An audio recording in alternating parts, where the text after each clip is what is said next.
இப்போ மத்திய அரசின் கீழே இவங்க வர்றாங்கன்னாலும் மத்திய அரசு 3 பேரை செலக்ட் பண்ணி கொடுத்துருது, அதை மாநில அரசு தான் அவர் தலைமையேற்று அவங்க டிஜிபியாக செயல்படுறாரு. அப்போது மீண்டும் மத்திய அரசு இவங்களுக்கு ஏதாச்சும் ஒரு வேலை கொடுக்க முடியுமா அல்லது வேறு விதமான டாஸ்க் எதுவும் அசைன் பண்ண முடியுமான்னு கேட்குறேன். இப்போ இவங்க மத்திய அரசு செலக்ட் பண்ணி அனுப்பலை, இந்த பேனல் வந்து இவங்க கிரியேட் பண்ணி UPSC union public service commission, அது ஒரு தனி அமைப்பு.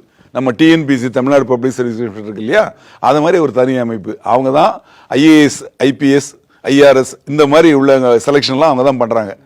அவங்க தேர்வு நடத்தி அவங்கள தான் செலெக்ஷன் பண்ணி அவங்க தான் லிஸ்ட் கொடுக்குறாங்க. அதன் பேரில் தான் அவங்க ட்ரைனிங் கொடுத்து அவங்க ஐஏஎஸ் ஆஃபீஸராகவும் ஐபிஎஸ் ஆஃபீஸராகவும் வர்றாங்க. அது அவங்கள தேர்வு ஆணையம். அது அந்த தேர்வு ஆணையத்தில் அது தனிப்பட்ட அமைப்பு.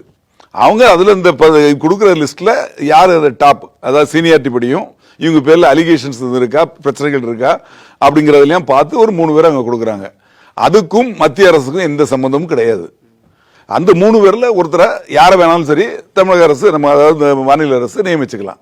அதனால் இதுக்கும் மத்திய அரசுக்கும் எந்த சம்மந்தமும் கிடையாது. மத்திய அரசு பணிக்கு யாராவது போக விரும்பினால் அப்படி போகணும்னு நினைச்சாங்கன்னா மத்திய அரசு இல்லை இவர் வேணும் எனக்குன்னு கேட்டால் அவங்க எடுத்துக்கலாம். அது ஏற்கனவே இருக்கக்கூடிய சட்டம் தான். எந்த அதிகாரி ஐபிஎஸ் அதிகாரியும் ஐஏஎஸ் அதிகாரியும் அவங்களுக்கு வேணும் அப்படின்னா அவங்க கேட்டு எடுத்துக்கலாம். முன்னாடி வந்து கேட்டு கவர்மெண்ட்டுக்கு ஒப்புதல் கொடுக்கணும், ஸ்டேட் கவர்மெண்ட் ஒப்புதல் கொடுக்கணும், அந்த அதிகாரி ஒப்புதல் கொடுக்கணும். ஆனால் இப்போ அப்படி இல்லை, எனக்கு முக்கியமாக இவர் வேணும் அப்படின்னு கேட்டால் போயிடலாம். அது மாதிரி இவர் வந்து நான் போகிறேன்னு சொல்லி வெளி நியூஸ் கொடுத்தாலும் கவர்மெண்ட் வந்து ஸ்டேட் கவர்மெண்ட் வந்து ஃபார்வர்ட் பண்ணிட்டாங்கன்னா சென்ட்ரல் கவர்மெண்ட் அவங்க எடுத்துக்குவாங்க.